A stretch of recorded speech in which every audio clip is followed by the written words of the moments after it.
വർണ്ണവെറി നടത്തിയ നർത്തകി സത്യഭാമയ്ക്കെതിരെ ജാമ്യമില്ലാ വകുപ്പ് പ്രകാരം കേസെടുത്തു. അപമാനിച്ചെന്നാരോപിച്ച് RV രാമകൃഷ്ണൻ നൽകിയ പരാതിയിലാണ് കന്റോൺമെന്റ് പോലീസിന്റെ നടപടി.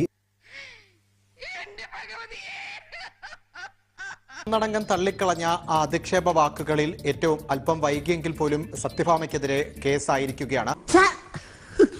ഇനി നമ്മൾ എന്ത് ചെയ്യുമല്ലയ്യ, നീ ഒന്നും ചെയ്യണ്ടനാ ചെയ്തു. കേസിൽ പ്രധാനമായിട്ടും ജാമ്യം കിട്ടാത്ത വകുപ്പാണ്. ഇത് SC/ST പീഡന നിരോധന നിയമപ്രകാരമുള്ള വകുപ്പാണ് ഏറ്റവും പ്രധാനമായിട്ടും ചുമത്തിയിട്ടുള്ളത്. ഏറ്റവും പ്രധാനപ്പെട്ടത് ഇത് നടത്തിയ ശേഷവും ഈ പ്രസ്താവന നടത്തിയ ശേഷവും അത് പിൻവലിക്കാതിരിക്കുകയും തനിക്ക് കേസെടുത്താൽ പോലും തന്നെ ഒന്നും ചെയ്യാൻ പറ്റില്ല എന്നും സത്യഭാമ അവകാശപ്പെട്ടിരുന്നു. അതന്നത്തെ ചോരത്തിളപ്പിന് ഇപ്പൊ എന്ത് ചോര തണുത്ത് മരവിച്ചു എന്ന് പറയുന്നതാവും ശരി.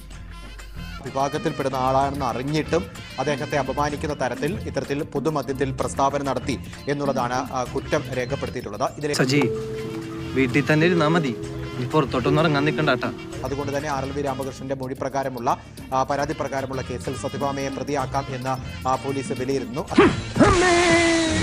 2 ഓലക്കീറോ വെള്ള തുണി എടുത്തോളൂ എന്നെ മൂടാൻ. എല്ലാരും കൈവച്ചല്ലോ, ഇനി ആർക്കും പരാതിയില്ലല്ലോ.